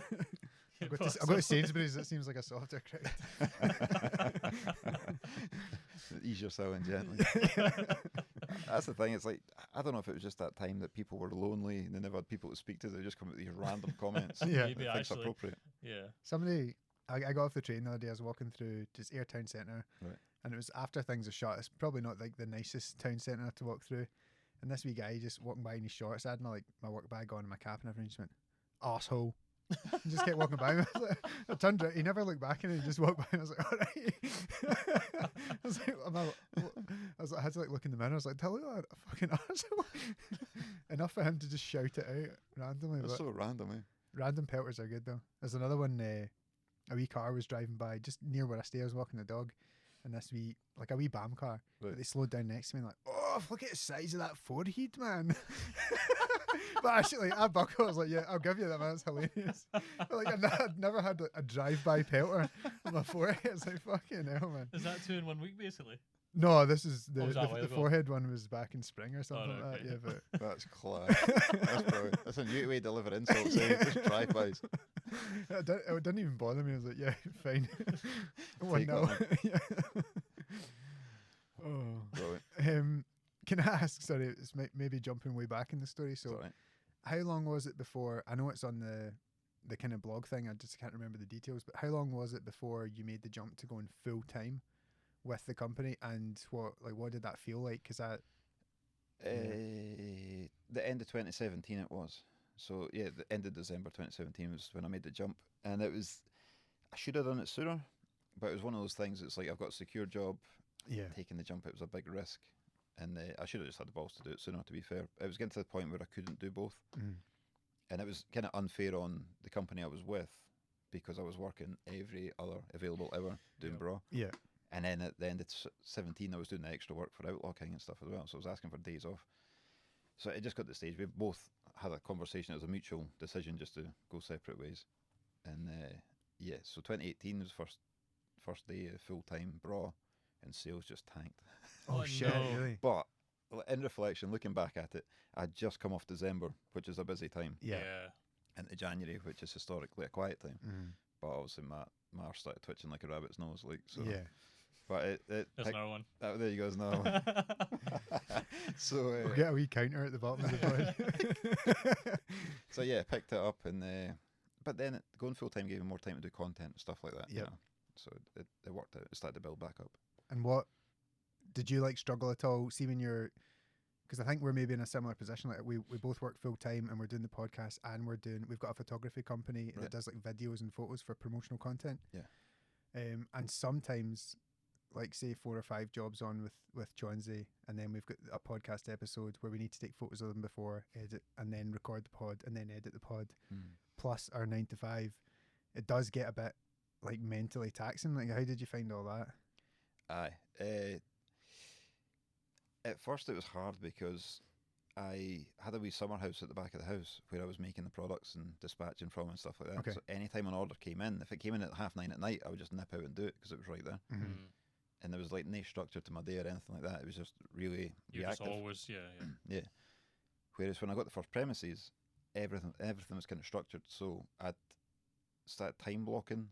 Mm. I got time blocking, and I just allocate a few hours to whatever the topic is, Yep. and just do that throughout my day. So I knew between 10 and 12, I'm printing off labels and making the products if I need to have it ready between 12 and 1. Mm. I'm just like packaging orders up for the postie coming at 2 or whatever. Mm-hmm. So just time blocking and sticking to that rigidly. Obviously, sometimes you're going to have overspill either side, but that kind of helped. It was good for my head as well because there was like structure inside my head. Rather than just doing every available hour. Exactly. Yeah. Yeah. And just kind of allocating time to it like that. And that's kind of how I've worked right up until now. You know, I went to uni in 2019 for a 4-year full-time degree. They advertised it as 1 day on campus every Tuesday. I was like, that's cool, I can sacrifice a day. Yeah. But then it's all the evenings and weekends of studying. I was like, shit, this is... But I told my wife I was going to do a 4-year degree, and everything I say I'm going to do, I do it, unless something else pops up. I'm like, I'm going to race a broken back. But I always say I'm going to do it. So that was the commitment to her and myself, was I'll do this 4-year degree. So it was just that way. I had to like time block my days, and then even theme block my days. If you go with themes, like 1 day's a uni day or 2 days are uni days. Okay. And Braw, I'll work around it. You just get really strict with yourself in the time management side You've of got things. to be, you've got to be. If not for fulfilling orders and doing the business stuff, but just for your own sanity. That's it. It is for your own sanity, because being an online business, there's so much content you've got to stick out, and I'm the face of the brand, so I'm always having to be in the videos. Mm-hmm. Like if it's the beer tutorials or the broadcast or whatever, I just had to take a sidestep from that and just say, right, there's not going to be any tutorial videos in semester time because I need to concentrate on that. You just need to sacrifice something. Yeah. Like they'll come back. I'll just get a block of them ready to go for when uni finishes. I'll just record a shitload of videos and sporadically drop them over a series of weeks. Mm-hmm. So I've got content to drop while I'm back at uni. It's just, it's really structured. Planning. And is there any other advice for someone that's like wanting to go full time with their own business or running their own business? You think you've... Yeah, I think so. It's know what you're talking about. Yeah. Like I said before, there was a lot of brands tried to copy Braw and they failed because they weren't being authentic. Be authentic, be yourself. You'll attract people that you want to attract. Stick with it. It's a long game. Mm-hmm. I mean, there's a lot of people think they're going to become millionaires overnight. Nah. I'm starting out. I'm not a millionaire. You know, it takes time. It takes a while. So you got to be in it for the long game, and that's what I am. I'm in it for the long game. All the content I put out, it's all got longevity in it. Like the beer tutorials are always going to be stuff that's relevant, and even the broadcast and stuff like that. Yeah, the topics might change, but it's always going to be entertaining, especially with Billy at the helm. Mm-hmm. You know, so you're always thinking, is this going to be relevant in a few years? Because you know, it's like on YouTube, you can find a video for 2 or 3 years ago that you think's amazing, Yeah. and you get locked into loving that content creator. They maybe don't even make videos anymore, but Yeah. you still enjoy it. So That back catalogue's available. exactly, yeah. What was your degree in? Business management. Right. So Was that born out of necessity? Did you think for doing the well, Braw? how it came about? There's a lead up to this, right? So, Braw Beard Moustache Championships 2018. There was a couple came over from Portland and Oregon, right? James and Lorraine, and so we always do this award for furthest travelled. Whoever's travelled the furthest will get an award, right? At the thing, and it's usually given at the end. But James texts me and says, "Look, I'm coming over with Lorraine from Portland and Oregon. I want to propose to her on stage." And I was like, "Cool." And he says, "What I'll do is I'll just jump on stage when she's on in her category." She was doing fake beard. He was doing freestyle beard. They were at totally different ends of the time. What's the freestyle beard? Just of interest. Freestyle beard is hairspray, do whatever shapes you want. So you got these mad shapes. Fake beard, you can just make a fake beard out of anything, which is usually what the women do. Just because their husbands are competing or whatever, they'll jump in and make these some of the work that goes into these, the works are honestly, they're amazing. So he says, I'll just jump on stage, propose to her, and I was like, nah. Well, if we're going to do it, we're going to do it right. Yeah. So I rearranged the whole timeline to suit them. So freestyle beard went up, then fake beard went up, and I made sure Lorraine was the last person to go up on stage for the fake beard category. And I says, we'll pull the award for furthest travelled forward to after the fake beard. So I told James this. I says, we'll just do that. So when Lorraine walks off stage, the host, it wasn't a Billy at the time, I says, the host will call out, we're going to do the furthest travelled award. So you guys have got it. Just you come back on stage. So they came back on stage. Says to James, here's the mic, say a few words if you want to just thank people for coming or whatever. There's your chance to propose. So he did. He got down on one knee, asked her to marry him. She said yes. The whole place erupted. Nice. It was really, really cool, right? So fast forward, that was in February. So fast forward to Christmas 2018. I woke up to a message on my phone saying, this is a strange question, but how would you fancy getting ordained and coming over and marrying us? I was like, yep. any opportunity that's just mental, I'll do it. So my wife was in the shower, so I ran through. I was like, by the way, we're going to Portland. She said, what are you talking about? I said, I'm being asked to be the ceremony dude for the wedding. So cool. The officiator, right? So I said, I need to get ordained. So I went through the whole process for that. How do you go about getting ordained? In America, it's piss easy. Oh, really? You fill out a form, ID, That's you. pay X amount of dollars, and that's it. I've got my card in my wallet. I keep it just to show folk it's cool. Just in case you do like impromptu marriage ceremonies. But I can only do it in Oregon. Is it just right, okay. So if you want to get married, it's need to go to Oregon. But so yeah, I went over, done that. But I missed the first day of uni. So uni, because I was doing the wedding. So I missed the first day. It was the only day I missed because obviously I commit to it, like, just I'm not going to miss a day. But I missed the first day, so I got in a bit shit for that when I got back. I was like, but I was doing a wedding in Portland. That was pretty cool, right? Yeah. So the opportunity came up to go to uni. I had to do a business management degree. And the whole course was the graduate apprenticeship scheme. So the whole idea behind it was employers send an employee to go and do the degree to bring it back to the workplace. So I was the only person with my own business. As far as I'm aware, on the whole course, I'm still the only person that's had my own business. And it was kind of frowned upon when I signed up to it. Right, okay. There was all these employers that had sent employees were raging because they couldn't be on it, but I could. But it's only because I was self-employed. I was the only person in the business, and I think they were struggling for candidates. So I got in, and there was 16 of us started, and there was 5 of us finished. And it's just one of the things, you just stick it out. But yeah, I missed the first day, so. It's a good story though. It is a cool story. I know. It's a good excuse not to be there. I was carrying out a wedding. It was class. Yeah, there was so many cool things happening in that trip as well. But I don't know if we've got time. I want to ask a question about the beard again. Yes. Your wife. Yes. Does she like it? I thought you were going to ask if she has one. I don't know. I think so. She's kind of stuck with it. But the whole time she's known me, I've had facial hair. Yeah. Also not this length. That's kind of what I was going to say, because when mine was at its best, I call it its best, sorry Caitlin, during COVID or like 2020, yeah, she hated it. She really, really, really hated it. To be honest, she'd probably prefer if I didn't have it this long. This is a fine length. That's not why it's this length. This is personal choice. It's not I'm whipped or anything. Just get that out of the way. That's ammo for later.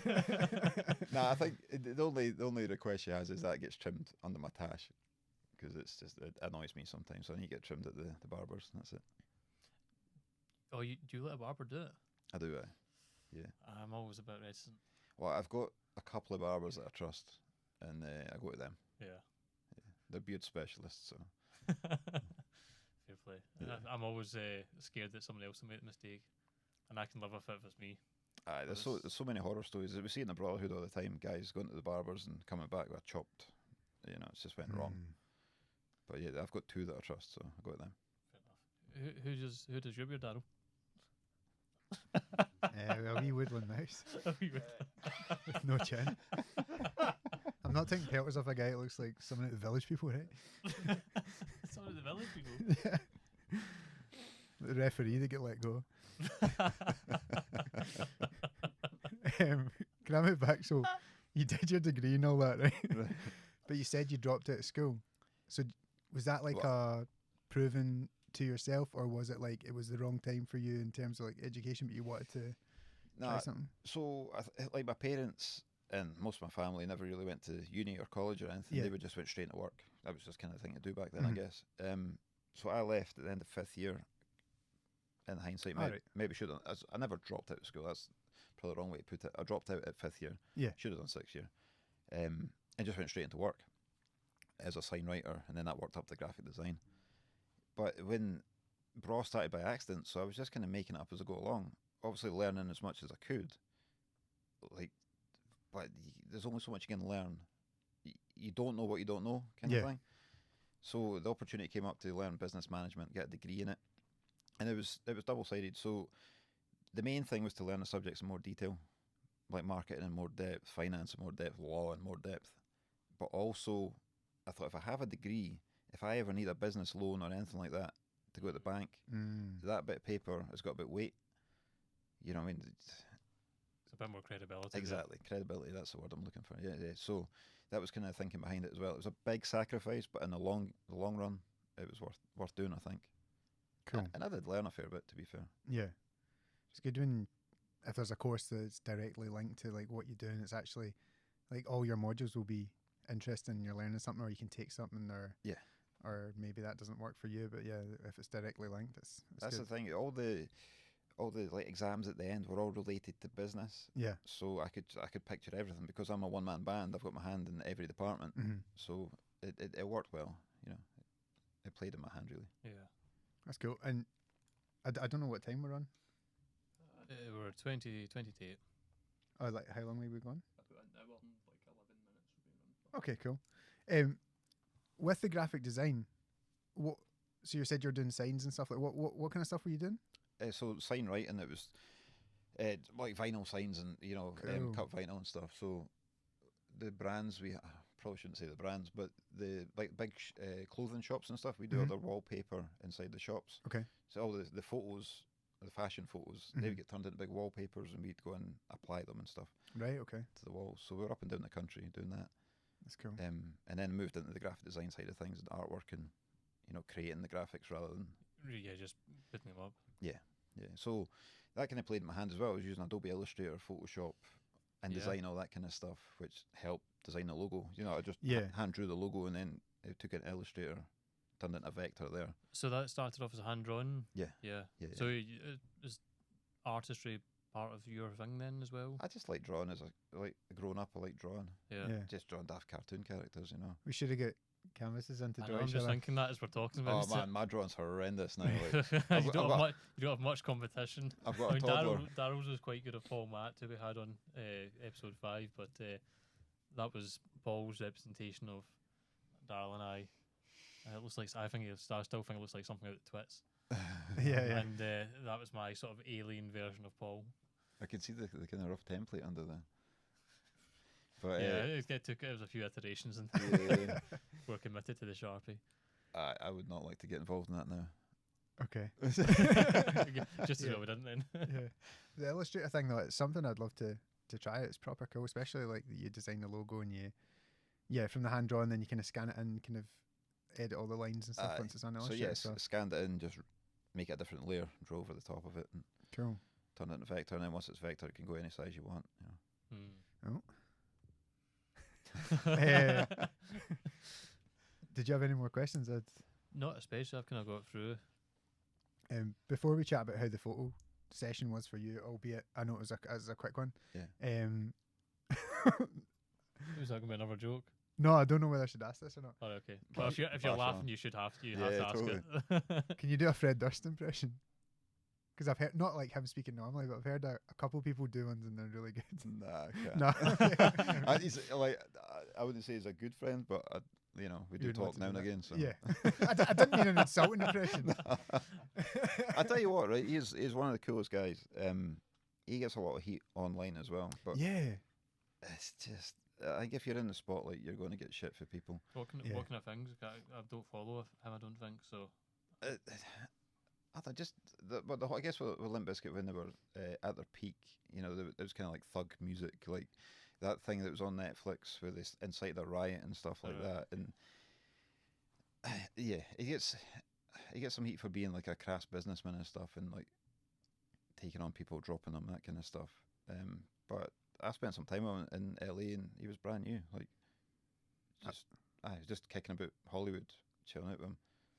Just going to different restaurants, went house shopping. Yeah. That was cool as well. Yeah. So the first full day I was there, I woke up in the morning. Well, I was staying in the studio at his house, and he says, "Right, I need to go house shopping. Do you want to come?" House shopping in like Hollywood and LA. Fuck aye. Right. Like, when we leaving? So we had been, and there was 5 houses to look at, and we were going around the place. We were out for hours, and the last one was up in the Hollywood Hills of what's it called? I forget. Mulholland Drive. Mulholland Drive, Yeah, a yeah. famous Okay. drive, right? Yeah. That overlooks the Hollywood Bowl and stuff. It was up that road, and so we pulled up, and I was buying on a piss again. As I say, we've been. There's a theme here, right? But we've been out for 4 hours, right? And I was like, dude, I'm buying on a piss. It's like, I know it's probably the wrong etiquette, but can I take a piss in the house? Yeah. And he's like, well, I kind of need as well.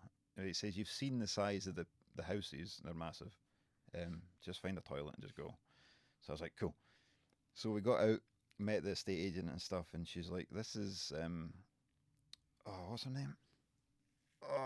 What's her name? The actress that had the house. It'll come to me. Minnie Driver. Do you know her? Doesn't mean anything to me. Minnie Driver. I recognise the name, but I can't think. Of the She was face. I think she was a British actress. She was quite big in the late 90s, and she was in Right. a couple of Adam Sandler films and stuff anyway. Right, okay. It was our house, and it was really cool. I remember pulling up to it, and there was a garage door, and there was a gate, right, and that's all you could see, which I thought was really cool. But you went through the gate, you went down these steps. It was like 30 steps, and it just opened up into the Hollywood Hills, and it was a big Spanish villa. And going the door in the living room, looking about, I'm pretending to be interested. So you know what it's like when you're really banging on the piss. You cannot concentrate on No. anything Yeah. other than trying not to piss yourself. So I said, I need to find a toilet. So we're walking about. We're in Minnie Driver's bedroom, and our ensuite's right there. I was like, right, that's my target. So we're in different rooms and stuff. They're away down. I just spun on my heels and walked back straight in Minnie's bedroom, into the ensuite, shut the door, took a piss, and I thought, shit, now I need to flush the toilet. They're going to hear it. I thought, trying to do it quiet. It was like a pull chain thing. He's Yeah. done that, but it was all Spanish villa. The pipes rattled, Oh, no. so they heard it. I was like, no way. So anyway, I opened the door sheepishly, walking down the corridor, and they both looked at me like Fred and the stage agent. Fred knew what I was up to, Yeah. and I says, I was just testing the water Yeah. pressure. I was like, that's what we do in Scotland. We test the water pressure. I got away with it, man. I got away with it. It was brilliant. Nice. It was class. That's fingering Nice. your feet. That. Exactly. Pulled it off. So it was cool. That was really. In fact, he went and bought that house, which was, it was awesome. I think he had to after I peed in it. But See, you've pissed in Minnie Driver's and Fred Durst's house. That's a claim there to you fame. go, as man. well. There you go. Yeah, he seems like a cool guy, because I loved Limp Bizkit growing up, and I still do now. Like, for working out or something, there's nobody better. Aye. I still listen to them working out. Yeah, they're That's absolutely cool. amazing, and they, Yeah. they did become a target for a while. There's one of these bands that are undeniable, but they become a target just because they are bigger, because the new metal's now not cool or whatever. Exactly. But because I loved him, because he did the Dead Man Undertaker's tune, and Yeah. they performed live at, like, I think it was WrestleMania and stuff he like was that, in- and he was in the SmackDown game, That's right? right. Yeah, Yeah. and he did the drop kicks. He's Aye. always good with the drop kicks. That's Yeah. right. That's right. He was. I think they got a lot of stick because he kind of went. I don't know if he went pop, but there was a whole thing with Britney Spears and Christina Aguilera, and I think that's where the heat started to come on because they were getting away for the new metal thing. Right. Okay. I think, I'm not sure. I could just be making that up, but that would make sense in my head. Yeah, but that My Way, the promo where it's the Rock versus Stone Cold and it's My Way's like that gives me like full body goosebumps. So good, man. Yeah. I know. Aye, look, I really enjoy wrestling now as well, and it's cool seeing the crossover between Yeah. that. Yeah, I'm kind of out the loop a bit now, but I did enjoy it. Went to like there was a guy from Air, Noam Dar. Oh yeah, yeah. And he made his debut on like That's right. Raw, so I went to see that and stuff. It was awesome. That'd be cool. Just to see a wee guy from school in WWE, it's nuts. But Was he in your school? Was he? yeah, he was a couple years below, and I remember there was a time that he was getting stick because someone found videos of him like doing rolls on his trampoline, and he had Right. these like socks on and stuff. I don't know if it was an audition or what, Aye. but it all seemed training in the Citadel and stuff like that. But he was getting like basically bullied for that because he wanted to get into wrestling and stuff. And there was this farm boy. I won't say his real name, but say it was like Ben or whatever. Oh no, because I know a farm boy called Ben. Stuart, right? And he was like just like smoking his fag and like blowing smoke in his face outside Belmont Stores. Like, Right. but the guy was sitting over like a metal banister, but like blowing smoke in Noam's face. And I went, and this sounds like it's made up. I swear it's not. And I was like, Noam, it's like, you're into wrestling, right? It's like, fucking gore him over that. Just spear him over that, man. He's like, right. And just actually went for it and rolling around the ground. I was like, yes, man. It's like a lifetime fan if you make it. New favourite wrestler, man. That's cool. That's cool. So good. That's like the wrestling, as Billy goes on about all the time as well. The wrestling fans get a lot of sticky, but Yeah. like I've always had respect for it. Like in like doing boxing, growing up and Muay Thai and stuff. I know what it's like getting hit in the face, Mhm. and it's with a glove, like boxing glove or Thai boxing glove. It hurts. But see when like folk are throwing the super kicks, like Shawn Michaels in the super kick? And Yeah, stuff? sweet chin And music. sometimes they make contact. Mhm. That's going to hurt. Like, and then we went up and done the training with Andy Wilde up at I keep getting the words. FWPA. Five Pro Wrestling Academy. Or PWA. Done that and just taking bumps all morning. Yeah. It hurt. Like, and I remember Andy saying, he says, like, when you take a bump, keep your head off the ground because if your head hits the deck, it's going to hurt. And the first bump was fine. Second bump, my head hit the ground. I seen a white flash, and I was like, "Oh yeah!" And I was a wee bit stunned. Like, it's like shit, man. I've still got to roll, got to run the ropes. We've done the whole segment and stuff like that. How did you find the ropes? All right, my back was chewed up, Uh-huh. but again for boxing, I was used to it. You know what I mean? And did your combat sports teach you how to fall? Yeah. As well, yeah. And mountain biking as well. Oh yeah, of course. You know, you go hiking along at 30 mile an hour, clip a tree, and you're off the bike rolling. So, not that you train that stuff, but the more you crash, the better you get at it. I know it sounds daft, but There's ways of bailing and stuff, isn't there, though? aye, that's it. It's just it becomes instinct, eh? Yeah. So yeah, the rolling thing, it's all on video. We done a vlog of it. The rolling stuff didn't I'm gonna no watch that problem. for sure. It was a good laugh, like, and Billy was involved, so we done a segment at the end, and Billy's kind of orchestrating that, so it was, Right. it was cool. It was cool. Cool. But my whole respect for wrestlers just shot through the roof. I started watching. I was watching before to get some inspiration, some tips and stuff. But after it, watching like AEW when they're jumping off the top turnbuckle onto the floor outside, and you're like, that's got heart, man. That like potentially kill you. Yeah, that's like Mick Foley's got a book, and obviously he's just done the most insane things ever. Aye. And probably like you going in the race when he fell off like the Hell in a Cell through the table, yeah. and he had like broken everything, and then he came back down and then went through it again. I made my wife watch that. Oh, did you? After the wrestling thing I done, I was like, by the way, watch that. I'd seen Hell in a Cell before, and I said, by the way, come and watch this. And it's when he goes through he jumps off the cell first, Yeah. and then he gets wheeled away. She was away to make a cup of tea. I was like, no, come back and watch this. It's just mental. But there was I don't know if you've seen.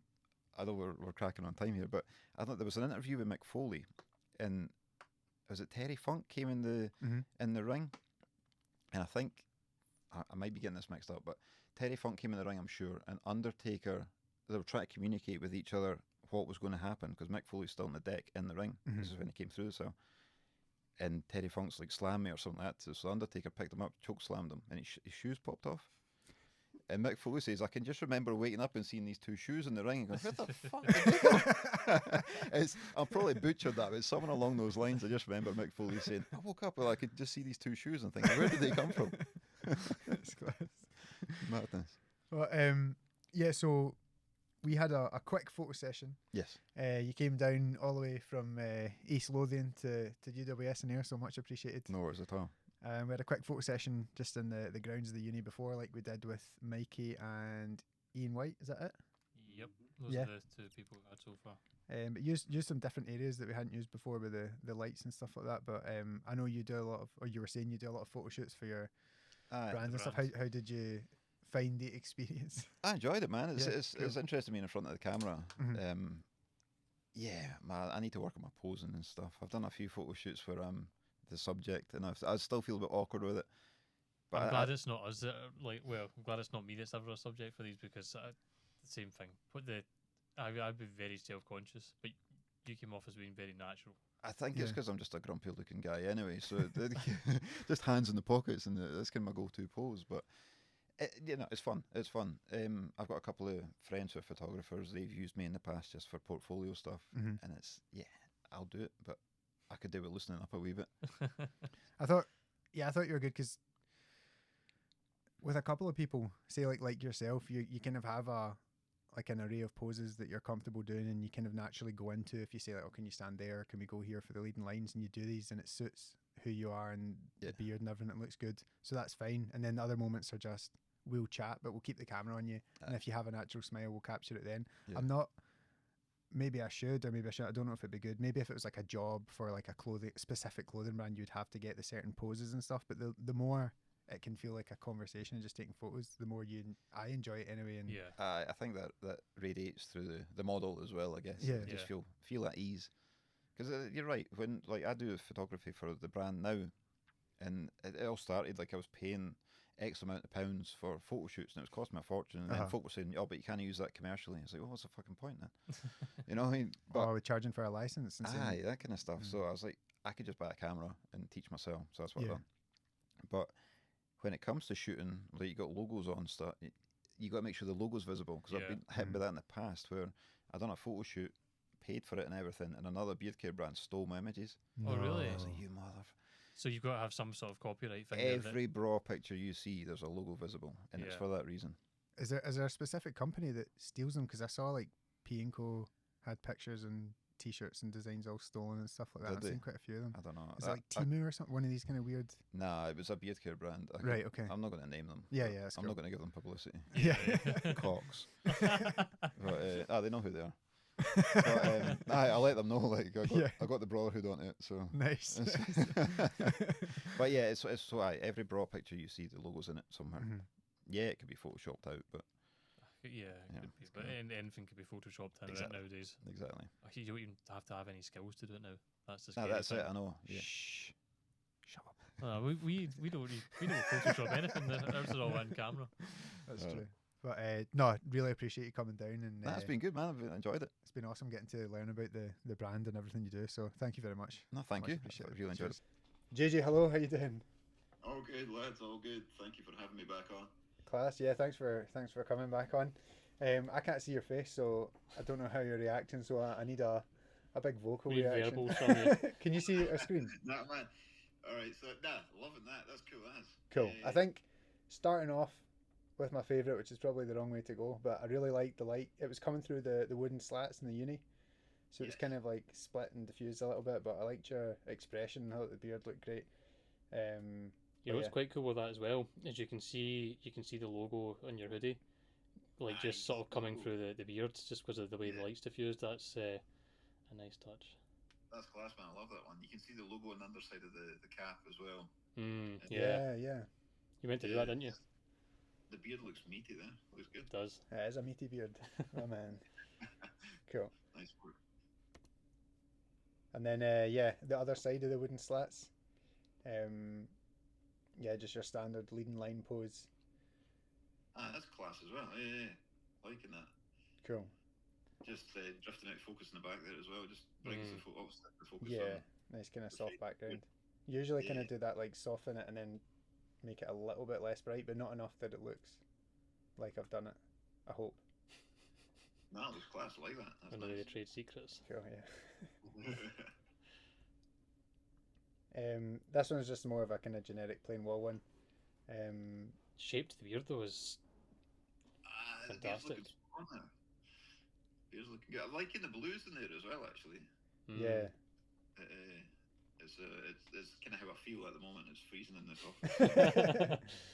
The blues look good. I'm with you, man. I recently found out that the builders, I've got a new build, didn't build it to code. So the guys came out to fix the boiler under warranty and they can't get into it. So I need to get the builders to rip apart my kitchen. Then I need to get the guys to fix the boiler. Then I need the builders to fix my... So annoying. So I'm with you. That's fine, man. Yeah, this is another kind of leading line one. Intense pose. Yeah, that's cool. I like that. You're right. The leading lines on the road there, right? Yeah. And the walls as well. Nice symmetry to it. It shows the beard off to full effect. You can see my separated shoulder in that one. My right shoulder has been separated twice, and you can see it hangs lower than my Oh, left. yeah. That's quite funny. I never noticed that. You've had a full range of injuries then. Aye, man. Just crashing mountain bikes in the trees. You should do the... have you ever seen Mick Foley's book in the back where he points to all his injuries? I've not. You should do like one of them. Just get like a picture of you. Oh full fuck! body. What we should have done was Photoshop all that, and if we'd known, all the injuries. I had a dream last night where someone was trying to sell me a mountain bike for £3,600. Yeah. Yeah, but I had to buy 3 of them, so it ended up being 11 grand or something like that. I don't know what. I can't remember. I woke up in a cold sweat, so I don't have that much money. Strange, just make something up. We're on the fucking podcast. I like that. Oh, yeah, that's cool. I like that one too. What is it? Gideon Walling? Gabion. Gabion Walling. Gideons. We're not at the zoo. I really like that. That's cool. Fuck. Oh, this I really like this. Here we go. You may have seen this in the poster for like what guest we had on next. Yes. As like a wee teaser, but the wind caught your beard, and it was like again with the leading lines, probably like I was in that mood that day. With the pillars, it's all kind of grey anyway for the black and white, and then your face is like really sharp. There was no like sometimes with caps it's a struggle because you get like a big nasty shadow over the eyes and stuff like that, but it's quite like contained. It works really well there. The shadow seems to stop at the eyebrows, which is nice. Yeah, it was cool. But yeah, I really enjoyed the wee shoot. It was short. I think this last one might be a wee cute prison one. On your LinkedIn photo, that one. Yeah, that's it. The bright ideas, it kind of almost links into the head. See, for all your like with the beard and the whole looks probably quite intimidating to most people. When you actually look at there, you've got nice soft eyes, nice brown soft eyes. So that kind of eases the blow a wee bit. I appreciate that. On that strange note, I'm going to leave it to strange photos. But cheers, thank you.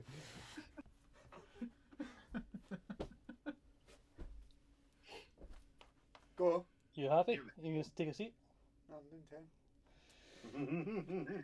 Okay, so without further ado, more leading lines to begin with. Yes. It's a shot I kind of been thinking of for a wee while, but never had the opportunity really to do it because we were always off site. So I debated whether to go black and white with this one, but actually the pop of yellow kind of I think helps it quite a lot. This one's awesome.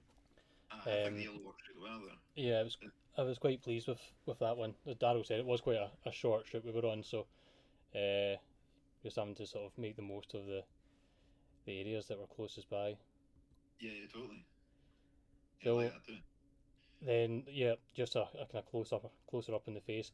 One of the things we were struggling a little bit with, because usually a portrait you've got a head, but this time we had a lot of beard to try and get in as well, and to try and capture all of it in a frame is quite difficult because it's feet long. See me trying to get my passport photo was a nightmare. Honestly, a couple of weeks ago, I had to get a couple of years ago, sorry, I had to get it renewed, right? And the thing wouldn't. It was an automatic recognition. It wouldn't recognise this as a face. Because there's so much hair on it. I had to tuck that up, right? Tuck it up like that, and it recognised it. Right. That's mad. My passport now has a lot shorter beard. It's just tucked up. That's all. Yeah, that's cool. Never just getting the beard in full length, just to.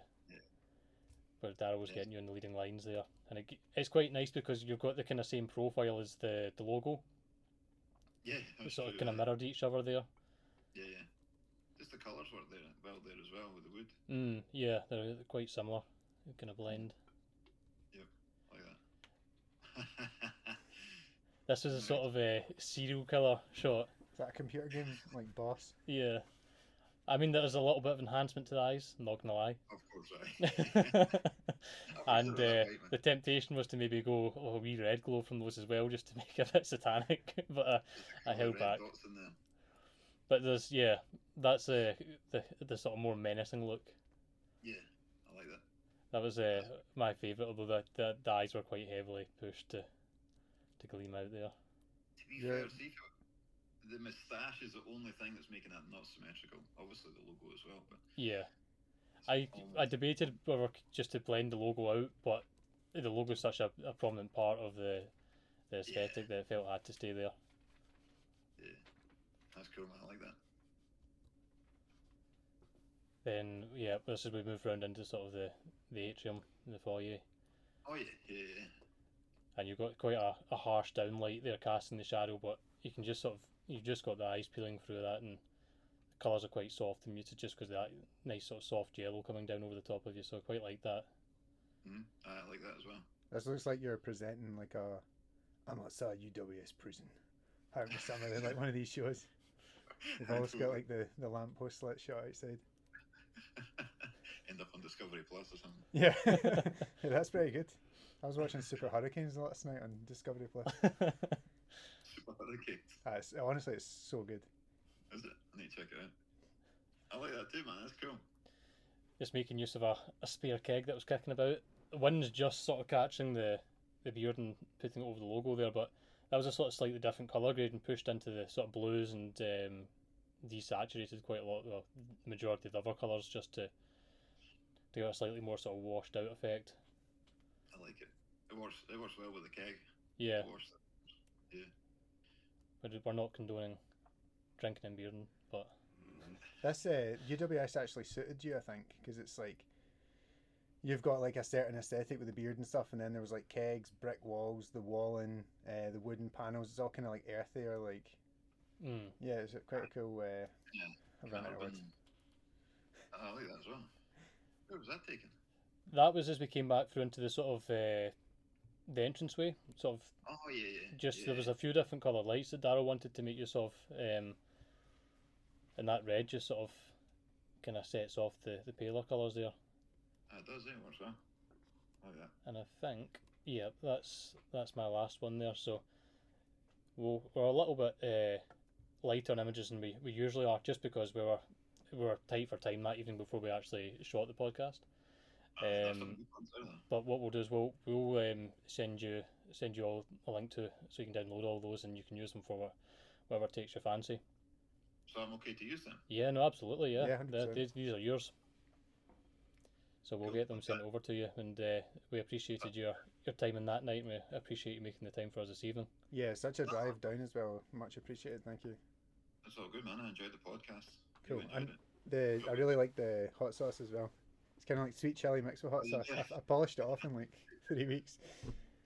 Yeah, I'll fire through some more if I get some, man.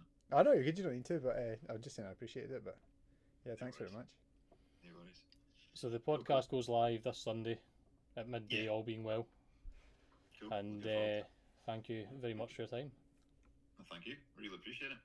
No Enjoyed worries. it. Cheers. And I'm sure we'll be in touch at some point soon, or keep in touch anyway if I ever want to get a wee project or something. Give me a shout. If you're ever through this side of the country as well, on the East Coast, just let me know. Cool. Perfect, yeah. Yeah, we'll do, man. Cool.